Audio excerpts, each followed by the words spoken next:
Howdy folks, hopefully this is just a nice quick easy video today. I've recently picked up this Radio Shack EC-375 pocket calculator, which appears in the 1976 catalog. Now this is not made by Radio Shack, it's a Toshiba rebrand, and the chip that is in this is from 1973, so the design is from somewhere in there. And normally I wouldn't go for something like this, but I found it was nice and cheap. It's in very nice shape, and it came with the original box and the original manual and everything. So I thought that this was worth saving and putting in the collection. And I thought that just because of the condition, that this thing would be it would just work. And unfortunately, it does not. I put batteries in this thing. It takes 4 AA's. And it does absolutely nothing when you turn it on. Completely dead. So we're going to have to take this apart and see if we can fix it. It looks like it was about $40 US when it was introduced. So it was relatively expensive, primarily because it has the square root, the memory, and the percent buttons. You add those things and it more than doubles the cost of the calculator.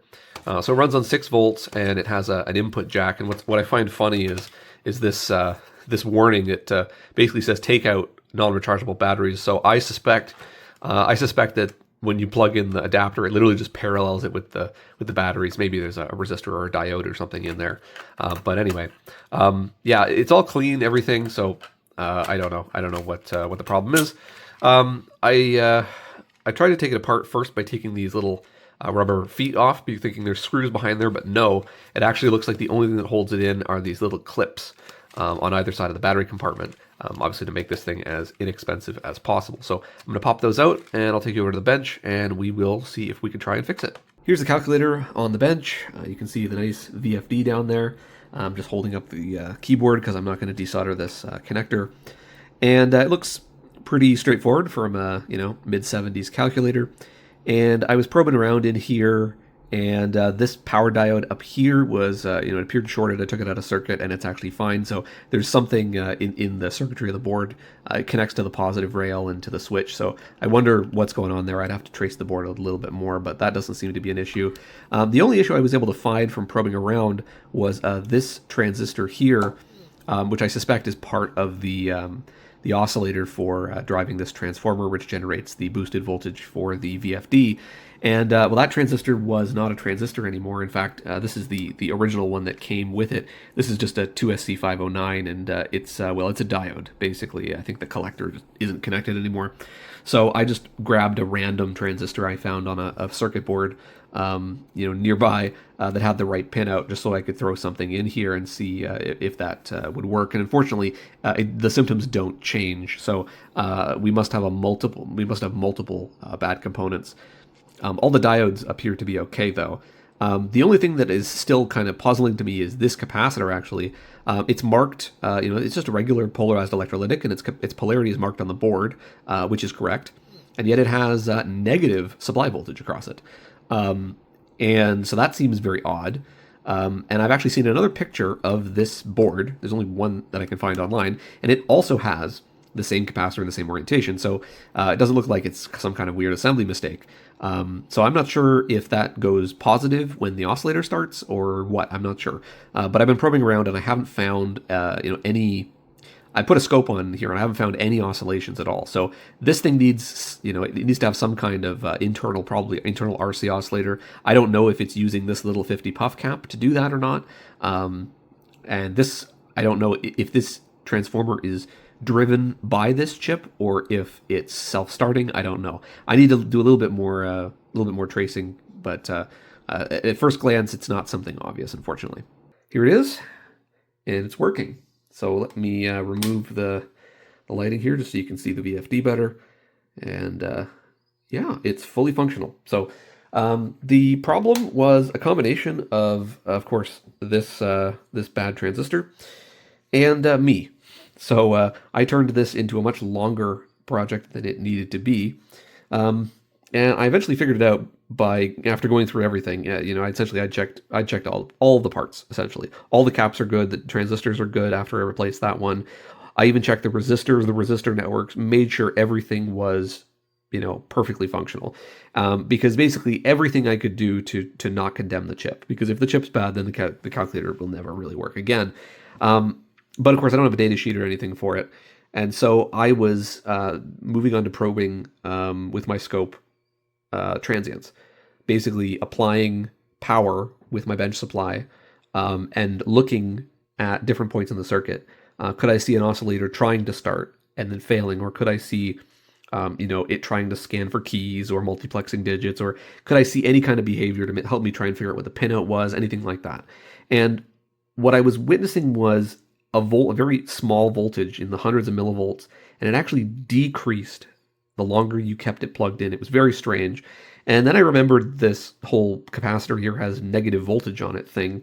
And the capacitor tested good, and things just didn't make sense. And so I went back to basics, and I was like, well, let's check that the wires from this jack actually have continuity to the board and things like that. And that's when it dawned on me that I didn't even bother to heed my own basic advice of never trust the bloody wire colors. So here's your DC jack, and you've got a red wire and you've got a black wire, and then this green wire goes through a resistor, which is for the charging.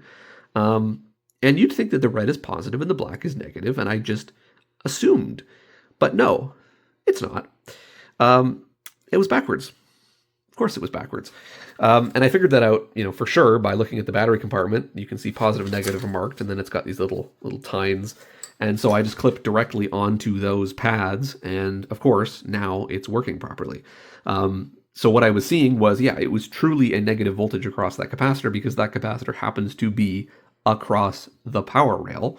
And what I was essentially seeing was that small, hundreds of millivolts is basically just the protection diodes conducting. Now, the beauty of it is it really only had a tiny, tiny trickle of current. Like, we're talking like under a milliamp of current was ever entering it. That's why I thought it was totally dead. So the protection works, and the thing is fine. But usually with wire colors and stuff, it's I check them on like the really cheap Chinese knockoff stuff that I take apart and everything, because they'll just grab whatever they can. But assume I thought that this being made by Toshiba, back in the 70s, that if they've gone to the effort of designing this themselves and all this other stuff, that it would have been better than that. But no, I guess not. So lesson learned. Check the wire colors regardless of who made it. But anyway, yeah, it works. So as for this, I will just put it back in its enclosure, clean it up, and I think I'm just going to leave the little transistor that I put in here.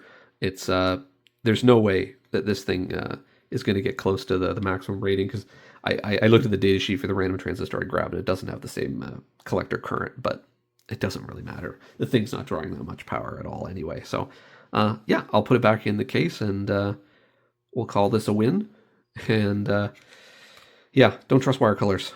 Here it is all back together, and it's working nicely. The display looks quite nice with the little blue plastic window on it. Of course, the square root is quite a slow operation for it. They're using the last digit here. It's it's an 8-digit calculator, but it's got 9 digits in the VFD. They're using the decimal point for the memory, and if you overrun it, of course, they display an error. And then they're also using one of the vertical segments as a low battery indicator, which is something I've actually not seen in a calculator like this before. I have, I think, at least one other one that uses a VFD that's battery powered, kind of like this, but it's of course not from Toshiba like this one. And so yeah, that's about it. I'm glad it was a simple problem, and it wasn't the chip in there, because of course those are unobtainable. And now I've got a nice addition to the collection. I don't have the power adapter for it, but it's 6 volts, and I don't really need it. Nor do I really want to use it now that I know that literally it's just a resistor to the batteries. So I'm just using it with regular batteries, and it's fine with rechargeables, because I think it was designed for NiCad. So I was going to go metal hydrides in here right now, and it works fine. So yeah. Hopefully that was somewhat interesting. I've got a lot more very interesting calculators that are not large-scale integration, single chip calculators from the early 70s and earlier that I'd like to feature in future videos. This one was just nice and timely because I just picked it up, so I thought I would just bang it out and fix it right away. But anyway, yeah. So till next time, thanks for watching.